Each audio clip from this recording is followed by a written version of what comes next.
ونستعينه ونستغفره ونعوذ بالله من شرور أنفسنا ومن سيئات أعمالنا من يهده الله فلا مضل له ومن يضلله فلا هادي له وأشهد أن لا إله إلا الله وحده لا شريك له وأشهد أن محمدًا عبده ورسوله يا أيها الذين آمنوا اتقوا الله حق تقاته ولا تموتن إلا وأنتم مسلمون يا أيها الناس اتقوا ربكم الذي خلقكم من نفس واحدة وخلق منها زوجها وبث منهما رجالا كثيرا ونساء واتقوا الله الذي تساءلون به والأرحام إن الله كان عليكم رقيبا يا أيها الذين آمنوا اتقوا الله وقولوا قولا سديدا يصلح لكم أعمالكم ويغفر لكم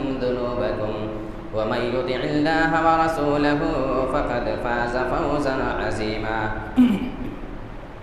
أما بعد فإن خير الحديث كتاب الله وخير الهدي هدي محمد صلى الله عليه وسلم وشر الأمور محدثاتها وكل محدثة بدعة وكل بدعة ضلالة وكل ضلالة في النار أعوذ بالله من الشيطان الرجيم بسم الله الرحمن الرحيم لقد كان لكم في رسول الله أسوة حسنة رب اشرح لي صدري ويسر لي أمري واحلل عقدة من لساني يفقهوا قولي آمین۔ تمام طرح کی تعریف اللہ رب العالمین کے لیے لائق اور زیبا ہے۔ لاکھوں کروڑوں درود و سلام کی ڈالیاں نچھاور ہوں تمام انبیاء کرام پر، بالخصوص ہمارے آخری نبی جناب محمد رسول اللہ صلی اللہ علیہ وسلم پر، جن کی اتباع اور پیروی کو اللہ رب العالمین نے لازم قرار دیا ہے۔ ان کی اتباع کے بغیر کسی بھی مسلمان کے لیے نجات اور کامیابی کا تصور بھی نہیں کیا جا سکتا ہے۔ اگر ہم اور آپ اسلام کے صحیح فالو کرنے والے ہیں تو ہمیں دو چیزیں لے کر کے چلنے کا حکم دیا گیا ہے۔ سب سے پہلی چیز قرآن، جو کہ اللہ رب العالمین کا کلام ہے، اور دوسری چیز حدیث، یعنی ایک طرف رسول سے پہلے اللہ کو، اس کے بعد رسول کو۔ یہ دو چیزیں ایسی ہیں کہ جن کو مانے بنا نہ تو کوئی اسلام کے دائرے میں داخل ہو سکتا ہے اور نہ اس کے لیے کامیابی کی گارنٹی دی جا سکتی ہے۔ اس لیے کہ مسلمان کے لیے ضروری ہے کہ وہ کلمہ پڑھنے والا ہو۔ کلمہ کیا پڑھتے ہیں ہم؟ لا الہ الا اللہ محمد الرسول اللہ، اللہ کے علاوہ کوئی معبود نہیں، معبود صرف اور صرف اللہ کی ذات ہے۔ محمد الرسول اللہ، محمد اللہ کے رسول ہیں صلی اللہ علیہ وسلم۔ اشہد ان لا الہ الا اللہ، جب آپ گواہی دیتے ہیں تو یہ گواہی دیتے ہیں کہ میں گواہی دیتا ہوں کہ اللہ کے علاوہ کوئی معبود نہیں ہے۔ وَأَشْهَدُ أَنَّ مُحَمَّدًا عَبْدُهُ وَرَسُولُهُ، اور میں گواہی دیتا ہوں کہ محمد صلی اللہ علیہ وسلم اللہ کے بندے اور اس کے رسول ہیں۔ اب ایک بات میں کہہ رہا ہوں کہ اگر کوئی آدمی اتنا کلمہ پڑھ لے تو وہ اسلام میں داخل ہو جاتا ہے، مان لیجیے اس کو۔ اسلام میں داخلے کے لیے بس یہ جملہ کافی ہے۔ اب اگر وہ آدمی دنیا میں کتنی بھی کوئی بڑی ہستی مانی گئی ہو، تسلیم کی گئی ہو، اچھا ایک لفظ تسلیم سے یاد آیا، ماننا، ہم کسی کو تسلیم کریں گے، کسی کو بہت بڑا مانیں گے، اس کو ہم اور آپ مان کر کے بڑا سمجھتے ہیں۔ اللہ نے نہیں کہا کہ اس کو میں رسول کے علاوہ، اللہ نے کسی کو نہیں کہا کہ دیکھو یہ فلاں بندہ ہے، اگر اس کی نہیں مانو گے تو گئے کام سے۔ ہاں صحابہ کے بارے میں کہا ہے اللہ نے کہ ان کے جیسا ایمان لاؤ، وہ اور بات ہے، لیکن اللہ نے اس کے بعد نہ کسی امام کا، نہ کسی پیر کا، نہ کسی ولی کا، کہیں بھی کسی قرآن میں، کسی حدیث میں کسی کا نام لے کر کے اللہ نے کبھی نہیں کہا کہ اگر اس کی نہیں مانو گے تو گئے کام سے، اسلام نہیں مانیں گے۔ تو پتہ یہ چلا کہ اللہ کو یہ بات پسند تھی کہ ہمارے رسول کو بندے مانیں۔ اللہ منوا رہا ہے کہ رسول کو ماننا پڑے گا۔ اگر آپ رسول کو نہیں مانیں گے، صرف آپ لا الہ الا اللہ کہیں اور محمد رسول اللہ نہ کہیں، پوری زندگی آپ اگر یہ کلمہ پڑھتے رہیں لا الہ الا اللہ لا الہ الا اللہ، آپ مسلمان نہیں ہیں۔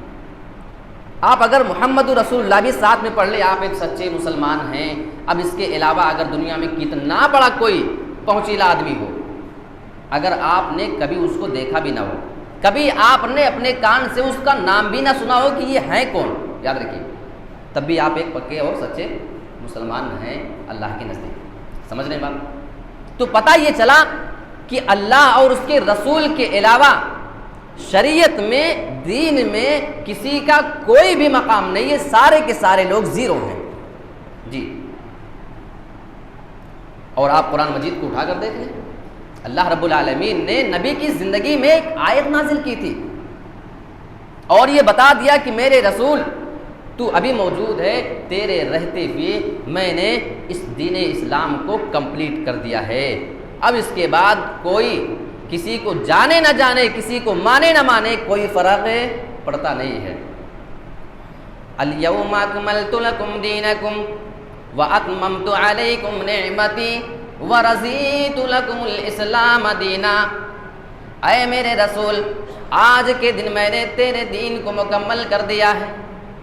وَأَتْمَمْتُ عَلَيْكُمْ نِعْمَتِي، اور میں نے اپنی نعمتیں پوری کر دی ہیں، یعنی میری جتنی نعمتیں اسلام کے طور پہ ہو سکتی تھی، دین کے طور پہ ہو سکتی تھی، میں نے ساری کمپلیٹ کر دیا ہے۔ وَرَضِيتُ لَكُمُ الْإِسْلَامَ دِينًا، اور میں اسی دین اسلام سے راضی ہو گیا ہوں، خوش ہو گیا ہوں۔ یہاں پہ ایک سوال یہ پیدا ہوتا ہے کہ اللہ تعالیٰ کس اسلام سے خوش ہے؟ اللہ رب العالمین فرما رہا ہے، اے میرے رسول، میں نے جس دین کو تیرے سامنے کمپلیٹ کیا، میں اسی سے راضی، اسی سے خوش ہوں۔ اب اگر بعد میں کوئی آ کر کے کچھ بنائے اور کوئی کہے اس کی بھی ماننا پڑے گا تو اس کی بات غلط ہے، کیونکہ اللہ کہہ رہا ہے کہ میں نے تمہاری زندگی میں دین کو مکمل کر دیا۔ اب نبی کے چلے جانے کے بعد کوئی کچھ بھی بتائے وہ دین کا حصہ نہیں ہو سکتا ہے۔ یہ عقیدہ ہمارا ہونا چاہیے قرآن کی روشنی میں۔ اگر ہمارا یہ عقیدہ نہیں ہے تو یاد رکھیے گا ہم گویا کہ قرآن کی عیسائیت کو نہیں مان رہے ہیں۔ اور رسول کا مقام آپ کو بتائیں، رسول جتنا جیسے کرے اتنا ویسے ہی کرنا ہے، بہت زیادہ ایکسٹرا اور ایڈوانس ہونے کی ضرورت بھی نہیں ہے۔ صحیح بخاری کی حدیث ہے، 3 صحابی تھے، صحابی بیچارے بڑے جذبے والے ہوتے تھے نیک کام میں۔ اللہ کے رسول کی بیویوں کے پاس آئے رسول کی عبادت کے بارے میں سوال کرنے کہ اللہ کے رسول کیسی کیسی عبادت کیا کرتے تھے، آپ کا کیا روٹین تھا؟ فَلَمَّا أُخْبِرُوا كَأَنَّهُمْ تَقَالُّوهَا، جب صحابہ کو بتایا گیا 3 آدمیوں کو کہ اللہ کے رسول اتنی نمازیں پڑھتے تھے، اتنا روزہ رکھتے تھے، ایسی ایسی عبادت کیا کرتے تھے، صحابہ نے کہا فَأَيْنَ نَحْنُ مِنَ النَّبِيِّ صلی اللہ علیہ وسلم، ہمارا نبی کے مقابلے میں کیا مقام ہے؟ یعنی وہ تو نبی تھے، قَدْ غُفِرَ لَهُ مَا تَقَدَّمَ مِنْ ذَنْبِهِ وَمَا تَأَخَّرَ، نبی کے تو سارے اگلے سارے پچھلے گناہ کو اللہ نے معاف کر دیا ہے۔ یعنی اگر وہ اتنی عبادت کرتے ہیں، اتنا روزہ رکھتے ہیں تو یہ ان کے لیے کافی ہے، لیکن ہمیں تو نبی سے زیادہ کرنا چاہیے۔ یہ انہوں نے سوچا۔ ایک آدمی کہنے لگا کہ میں پوری زندگی رات بھر نماز پڑھتا رہوں گا، کبھی سوؤں گا نہیں رات میں۔ دوسرے نے کہا انا اصوم الدہر، میں پوری زندگی کانٹینیو روزے رکھوں گا، کبھی بغیر روزے سے نہیں رہوں گا۔ صحیح بخاری کا حدیث بتا رہا ہوں۔ ایک آدمی نے کہا اما انا اعتزل النساء فلا اتزوج ابدا، میں کبھی بھی لڑکی اور عورت سے شادی نکاح نہ کروں گا، ہمیشہ الگ تھلگ رہوں گا، شادی کے چکر میں جاؤں گا، بیوی کا حق، بچوں کا حق ادا کرنا پڑے گا، عبادت سے دور ہو جاؤں گا۔ یہ تینوں لوگوں کے اپنے اپنے نیک مقاصد تھے۔ ایک نے کہا ہمیشہ نماز پڑھوں گا، دوسرے نے کہا کہ میں پوری زندگی روزہ رکھا کروں گا، تیسرے آدمی نے کہا کہ میں کبھی عورت سے شادی نہ کروں گا تاکہ اللہ کی عبادت زیادہ کر سکوں۔ یہ کہہ کر کے چلے گئے۔ اللہ کے رسول آئے تو آپ کو بتایا گیا کہ 3 لوگ آئے تھے اور ایسی ایسی باتیں کر کے گئے ہیں۔ اللہ کے رسول صلی اللہ علیہ وسلم ان کے پاس آتے ہیں، آپ نے آ کر کے ان سے سوال کر لیا، انتم الذین قلتم کذا و کذا، کیا تم ہی تینوں آدمی ہو جنہوں نے ایسی ایسی بات کی ہے؟ مطلب تم ہی لوگ ہو جو ایسا بول کر آئے ہو میرے گھر پہ؟ کہنے لگے ہاں اللہ کے رسول ہم ہی لوگ تھے، ہمارا پلان ہے کہ ہم زیادہ سے زیادہ عبادت کر سکیں، اور آپ کا معاملہ ہے کہ آپ کم عبادت اگر کرتے ہیں جتنا آپ کرتے ہیں تو آپ کے تو اگلے پچھلے گناہ معاف ہیں، آپ کے لیے کافی ہیں، ہمیں اور زیادہ کرنا چاہیے۔ یہ صحابہ کا جذبہ دیکھیے، دیکھ رہے ہیں نا۔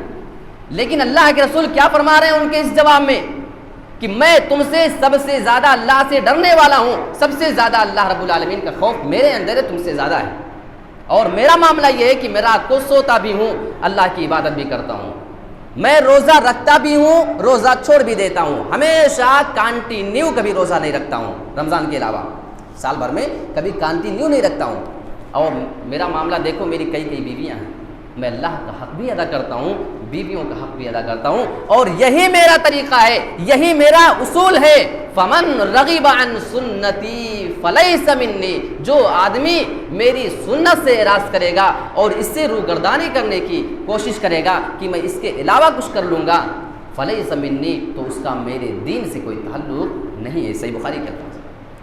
اگر نیک مقصد کے لیے کوئی آدمی نبی سے کچھ الگ کرنے کی کوشش کرے، اس کا اگر اللہ کے رسول کی نظر میں معاملہ یہ ہے کہ اس کا مجھ سے کوئی تعلق نہیں ہے، تو اگر کوئی کہیں اس سائڈ سے ہٹ کر کے کوئی کام کرنے کی کوشش کرے تو اس کا تعلق رسول سے کتنا اور کیسے ہو سکتا ہے، آپ اس کے بارے میں خود غور کر لیں۔ ایک دارمی کی روایت ہے حضرت عمر رضی اللہ تعالیٰ عنہ کے بارے میں کہ وہ اللہ کے رسول صلی اللہ علیہ وسلم کے پاس تورات کا نسخہ لے کر کے آئے۔ تورات جو حضرت موسیٰ علیہ السلام کے اوپر کتاب نازل ہوئی تھی، آسمانی کتاب تھی، اللہ نے نازل کیا تھا۔ آپ کو پہلے میں کلیئر کر دوں، اللہ کی طرف سے نازل کی ہوئی کتاب حضرت موسیٰ علیہ السلام پر نازل ہوئی تھی، وہ ایک شریعت کا حصہ تھی، لیکن کب؟ نبی کے آنے سے پہلے، ٹھیک ہے۔ وہ اللہ کے رسول کے پاس آئے ماری خوشی کے کہ اللہ کی نازل کوئی کتاب ہے، اور کہا اللہ کے رسول دیکھیے میرے ہاتھ میں تورات ہے، اور اللہ کے رسول کا چہرہ انہوں نے نہیں دیکھا، اور اتنے میں وہ تورات دے کر کے پڑھنا چالو کر دیے۔ جیسے جیسے وہ تورات پڑھتے جا رہے تھے، اللہ کے رسول صلی اللہ علیہ وسلم کا چہرے مبارک غصے سے لال ہوتے جا رہا تھا۔ اب وہ دیکھ نہیں رہے اللہ کے رسول، حضرت ابوبکر صدیق نے اللہ کے رسول کے چہرے پہ غصے کو محسوس کر لیا، کہنے لگے عمر تیری ماں تجھے گم کرے، کیا تو نبی کے چہرے کو نہیں دیکھ رہا ہے کہ تو جیسے جیسے تورات پڑھتے جا رہا ہے اللہ کے رسول کا چہرہ لال ہوتے جا رہا ہے غصے کی وجہ سے۔ نظر اللہ کے رسول کے چہرے پہ اٹھائی تو کانپ گئے دیکھ کر کے، کہنے لگے اعوذ من غضب اللہ و غضب رسولہ، میں اللہ کے ناراضگی سے پناہ طلب کرتا ہوں اور اسی طریقے سے اللہ کے رسول کی ناراضگی سے پناہ طلب کرتا ہوں۔ نسخہ بند کر دیا۔ اللہ کے رسول نے فرمایا اگر اس ٹائم پر تم مجھے چھوڑ کر کے اگر اسی تورات کو پڑھو اور اس پر عمل کرنے لگو تو تم سیدھے راستے سے بھٹک جاؤ گے۔ وَلَوْ كَانَ مُوسَىٰ حَيًّا، اور اگر موسیٰ علیہ السلام آج زندہ ہوتے اور وہ میری نبوت کا زمانہ پا لیتے تو وہ بھی میری ہی اتباع کرتے۔ یہ اللہ کے رسول صلی اللہ علیہ وسلم نے ان کو پیغام دیا، یعنی پتہ یہ چلا کہ رسول کی شریعت کے آ جانے کے بعد کسی دوسری چیز کو فالو نہیں کیا جا سکتا ہے۔ جب تورات نہیں پڑھا جا سکتا اللہ کے رسول کے سامنے عمل کرنے کی سوچ سے یا اس طریقے سے اللہ کے رسول نے ان کو منع کر دیا، تو کوئی دوسری XYZ اگر کتاب کوئی انسان اگر فالو کرنے کی کوشش کرے، اس کو اگر دین کا حصہ بنانے کی کوشش کرے تو وہ اللہ رب العالمین کے نزدیک کیسے قابل قبول ہو سکتا ہے۔ قرآن کی ایک آیت دیکھیے، رسول کا مقام کیا ہے، ہم رسول کے مقام کو نہیں سمجھ پا رہے ہیں۔ فَلَا وَرَبِّكَ لَا يُؤْمِنُونَ حَتَّى يُحَكِّمُوكَ فِي مَا شَجَرَ بَيْنَهُمْ، اے میرے رسول تیرے رب کی قسم، غور کیجئے اللہ رب العالمین اپنے آپ کی قسم کھا کر کے کہہ رہا ہے، یعنی اگر اللہ بغیر قسم کھائے کوئی بات کہہ دے تو ویسے بھی اہم بات ہو جائے گی، لیکن اللہ کے قسم کھانے کا انداز دیکھیے، اے میرے رسول تیرے رب کی قسم، یعنی میری قسم۔ اللہ کیا قسم ہے، لا یؤمنون، یہ سارے مسلمان سچے مومن نہیں ہو سکتے، حتی یحکموک فیما شجر بینہم، جب تک کہ یہ آپ کو اپنے سارے جھگڑے میں اپنا فیصلہ اپنا جج تجھے نہ بنا لیں۔ کوئی بھی دین کا مسئلہ آ جائے، کیا معاملہ ہے، سارے معاملے کو جب تک وہ آپ کو اپنا فیصلہ اپنا جج تسلیم نہ کر لیں، ایکسیپٹ نہ کر لیں، لا یؤمنون، یہ مومن ہو ہی نہیں سکتے ہیں۔ یہ قرآن میں اللہ کہہ رہا ہے، یقین نہ ہو تو قرآن اٹھا کر دیکھ لیں۔ فیما شجر بینہم، اچھا، ثم لا یجدوا فی انفسہم حرجا مما قضیت، آپ کا فیصلہ آنے کے بعد جب تک وہ اسے تسلیم نہ کر لیں، بلا چوچرا وہ اس کو مان نہ لیں، اس وقت تک مومن نہیں ہو سکتے ہیں۔ ثم لا یجدوا فی انفسہم حرجا مما قضیت، اپنے دل میں تنگی نہ پائیں اور اس کو ہو بہو ویسے جب تک یہ قبول نہ کر لیں، اس وقت تک مومن نہیں ہو سکتے ہیں۔ اب ذرا ہم اپنے ایمان کو جانچیں، کیا واقعی ہمارا ایمان قرآن کی اس آیت کی روشنی کے مطابق ہے کہ اگر رسول کی صحیح حدیث ہمارے سامنے آ جائے، اگر یہ کنفرم ہو جائے کہ یہ حدیث صحیح ہے، کنفرم ہو جائے اگر، تو کیا ہمارا ایمان ہے اس قابل کہ فوراً وہ قبول کر لیتا ہے کہ اچھا رسول کی حدیث ہے، احترام کے مارے جھک جائیں فوراً اور اسے اپنی زندگی میں آج ہی سے لاگو کر لیں؟ ہم اپنے اندر خود اس کو غور کر کے دیکھ لیں، ہمیں پتہ چل جائے گا۔ صحابہ کے بارے میں آپ کو بتاؤں، ابو داؤد کی روایت ہے، دیکھیے اتباع رسول کا معاملہ اتنا آسان نہیں ہے، صحابہ سے سیکھیے ذرا اتباع کیسے کی جاتی ہے۔ اللہ کے رسول ایک بار نماز پڑھا رہے تھے اور آپ جوتی پہن کر کے نماز پڑھا رہے تھے۔ میں بتا دوں جوتی ہمارے یا آپ کی طرح یہ اونچے اونچے سول والے نہیں ہوتے تھے، وہ چمڑے کی ہلکی نارمل سی جوتی وغیرہ ہوا کرتی تھی، آج کل کے چمڑے کے موزے وغیرہ کتنے۔ اللہ کے رسول صلی اللہ علیہ وسلم اس میں نماز پڑھا رہے تھے اور نماز کی حالت میں اللہ کے رسول صلی اللہ علیہ وسلم نے اپنی جوتیوں کو اتار کر کے سائڈ کر دیا۔ سلام پھیرنے کے بعد اللہ کے رسول نے پیچھے مڑ کر کے دیکھا، دیکھتے ہیں کہ میرے صحابہ نے سارے کے سارے لوگوں نے اپنی اپنی جوتیاں اتار دی ہیں۔ آپ نے ان سے سوال کر لیا، ما حملکم علی القاء نعالکم، تمہیں جوتیاں اتارنے کے لیے کس نے کہا تھا، تم نے کیوں جوتی اتار دی؟ کہنے لگے اللہ کے رسول ہم نہیں جانتے، بس ہم نے آپ کو دیکھا ہم نے بھی اتار دیا۔ یہ تھا صحابہ کا جذبہ، سوچا بھی نہیں کہ نماز کی حالت میں ہو سکتا ہے رسول کو کوئی پرابلم ہو، جوتی اتار رہے ہو، کچھ بھی نہیں، رسول نے اتاری تو ہم بھی اتار دیں گے۔ آپ نے کہا میرے صحابیوں تمہاری اطاعت کا جذبہ بھی بڑا عجیب سا ہے۔ معاملہ یہ ہے کہ میرے اتارنے کی وجہ یہ تھی کہ حضرت جبرائیل علیہ الصلوۃ والسلام میرے پاس نماز کی حالت میں آئے اور بتایا کہ میری جوتی میں گندگی لگی ہے، اس لیے میں نے اس کو اتار دیا تھا، تمہیں اتارنے کی ضرورت نہیں تھی۔ لیکن صحابہ نے جیسے رسول کو دیکھا اسی وقت اس کو نکال کر کے سائڈ کر دیا، سوچنے کی ضرورت ہی نہیں محسوس کی کہ رسول نے کیوں اتارا ہے۔ لیکن آج ہمارا کیا معاملہ ہے؟ اچھا یہ رسول کی بات ہے تو جس کی ہم ابھی تک مانتے تھے اس کا کیا کریں، اس کی بھی تو کچھ بات ہے نا۔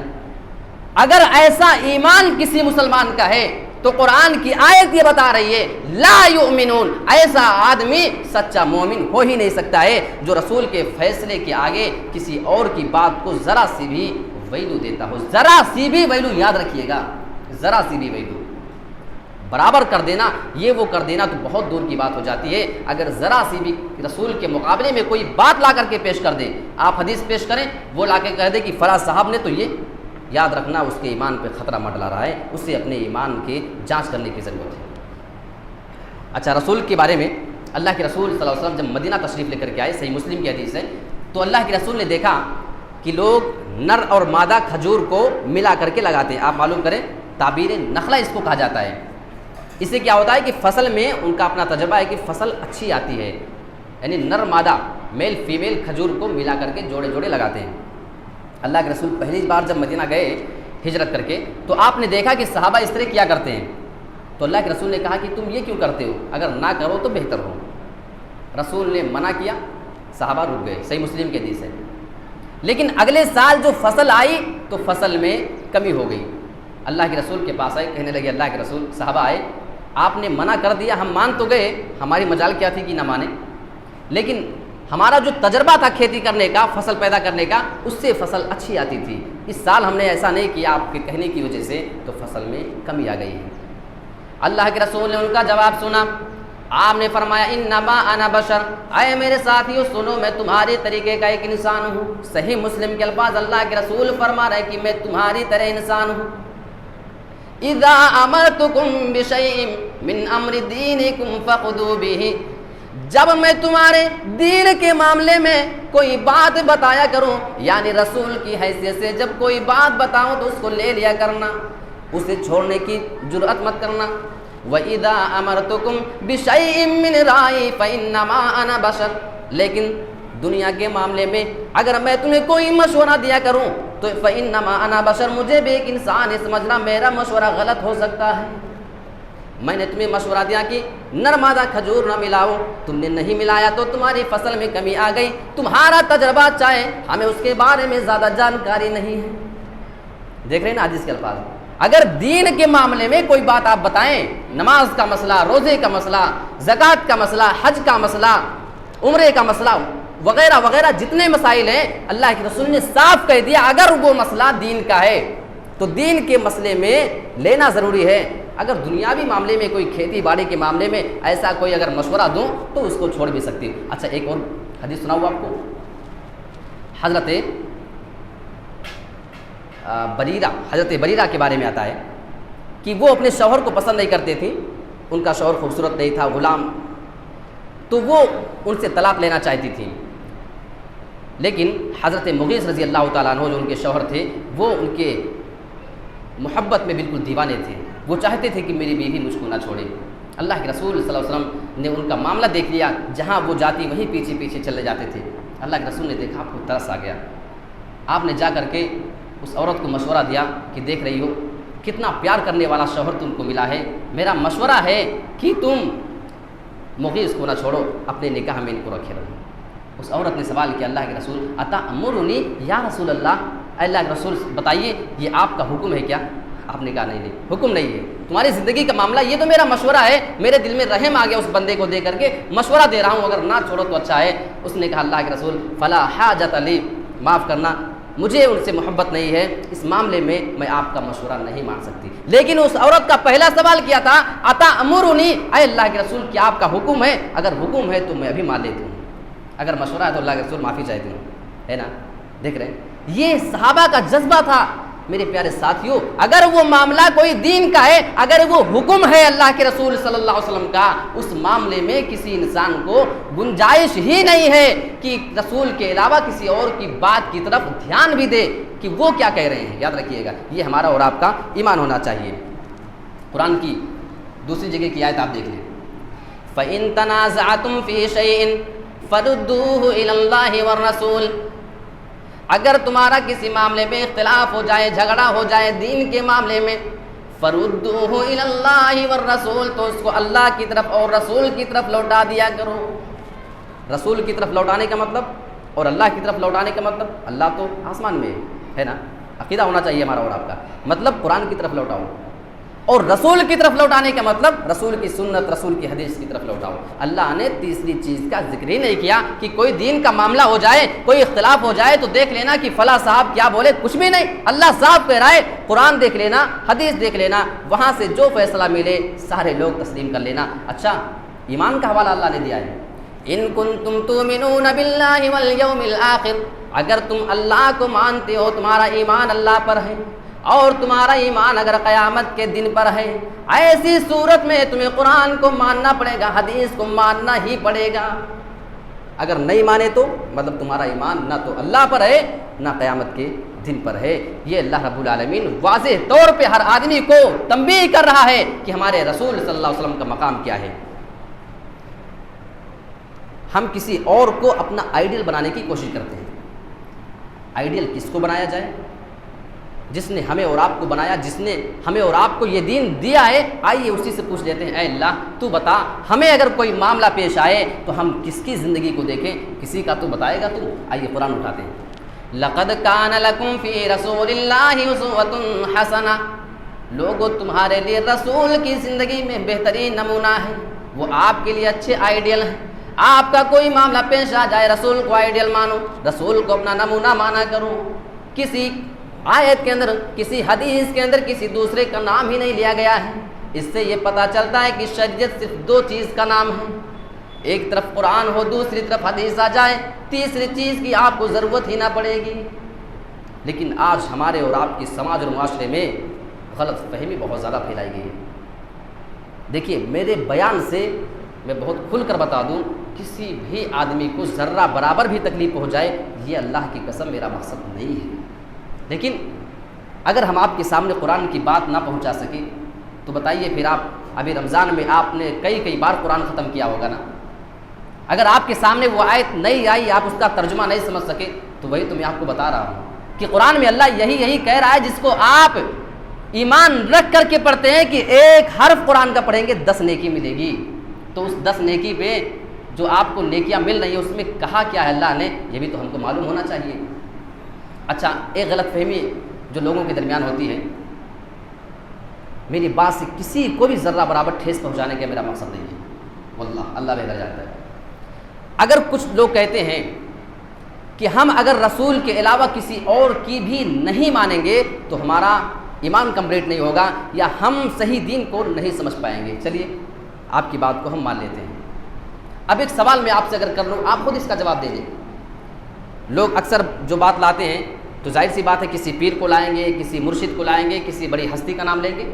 ساری ان بڑی ہستیوں کا احترام ضروری ہے، یاد رکھیے گا۔ جب بھی ان کا نام آئے آپ اپنی زبان سے رحمت اللہ علیہ، ان کے لیے اللہ سے رحمت کی دعا کیا کریں۔ یہ ہمارا اور آپ کا سارے مسلمانوں کا یہ تقاضا ہے۔ وہ ہمارے لیے بہت اچھے کام کر کے گئے، دین کے لیے ان کی طلب تھی، ان کا مقصد غلط نہیں تھا، یاد رکھیے گا۔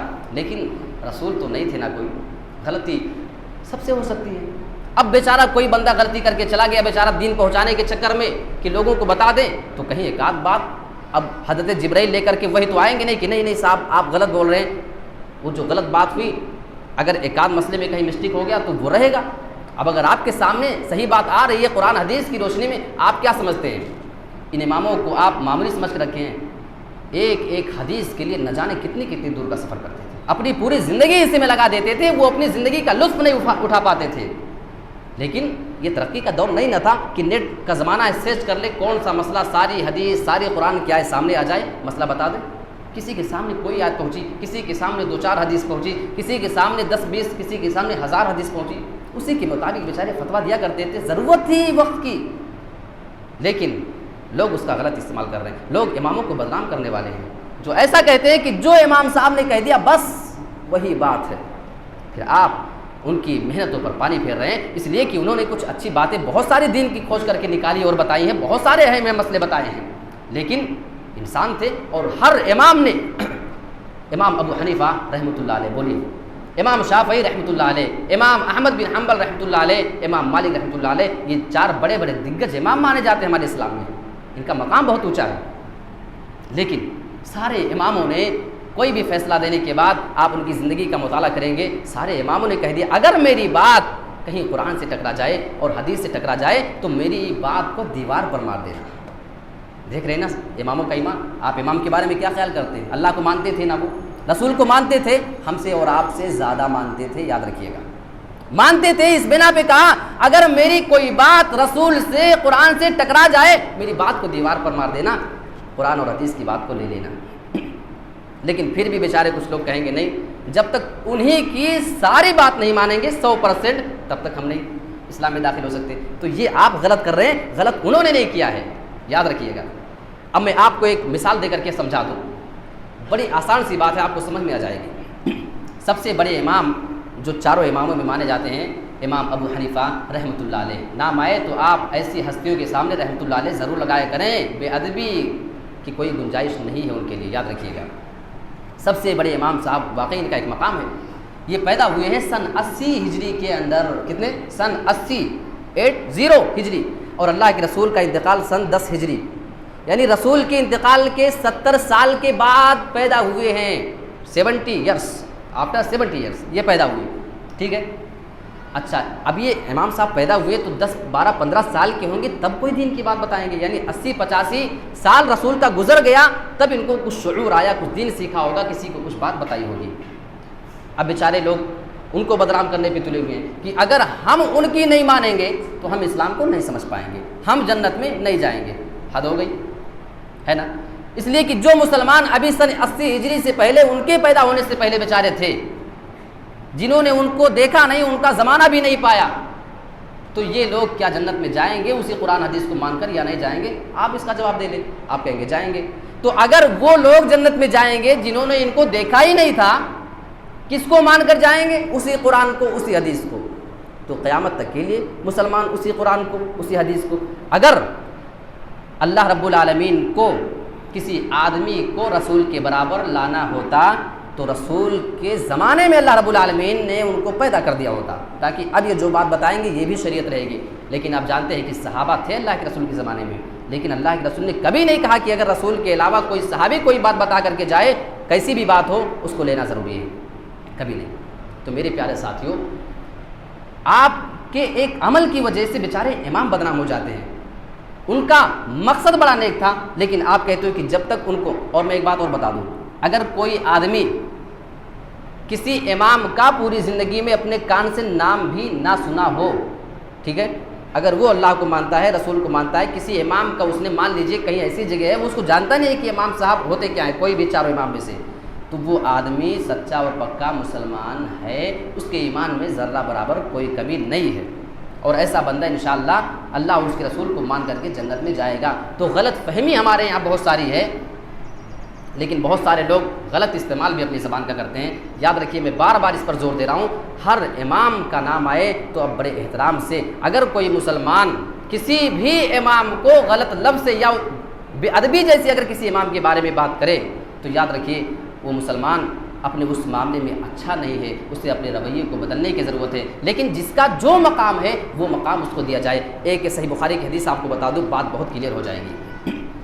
بہت سارے لوگ رسول کے مقابلے میں کسی امام کو لا کر کھڑے کر دیتے ہیں، کیا ایسا کر سکتے ہیں؟ آئیے ایک حدیث دیکھ لیتے ہیں۔ اللہ کے رسول نے فرمایا، میرے صحابہ کو گالی مت دو، کیونکہ لو انفق احد منکم، اگر تم میں سے کوئی آدمی احد پہاڑ کے برابر سونا خرچہ کر دے، اور میرا ایک صحابی اگر آدھی مٹھی یا ایک مٹھی جو خرچہ کر دے، تو میرے صحابی کے اس آدھے مٹھی یا ایک مٹھی جو کے برابر کوئی آدمی احد پہاڑ کے برابر سونا خرچہ کر کے بھی نہیں پہنچ سکتا۔ صحیح بخاری کے حدیث ہے، کوئی بھی آدمی ہو قیامت تک، اگر کسی صحابی نے ایک مٹھی جو گیہوں خرچہ کر دیا ہے، اب قیامت تک جتنے مسلمان آئیں گے، اس میں امام صاحب سارے آ گئے، احترام کے ساتھ سارے لوگ آ گئے، اب اگر یہ لوگ احد پہاڑ کے برابر سونا خرچہ کر دیں، اللہ کے رسول کہہ رہے ہیں میرے اس صحابی کا ایک مٹھی جو یا گیہوں اس کے سونے بھر کے پہاڑ خرچہ کرنے سے زیادہ ہے۔ یعنی پتہ یہ چلا کہ اگر سارے لوگ دنیا کے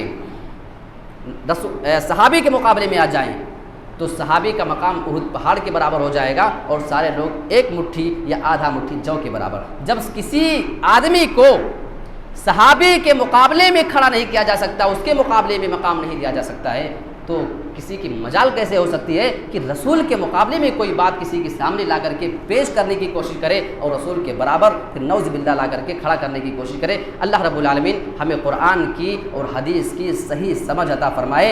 یاد رکھیے، آپ نے کلمہ پڑھا ہے لا الہ الا اللہ محمد رسول اللہ، آپ قبر میں جائیں گے، آپ سے سوال ہوگا من ربک کا، تیرا رب کون؟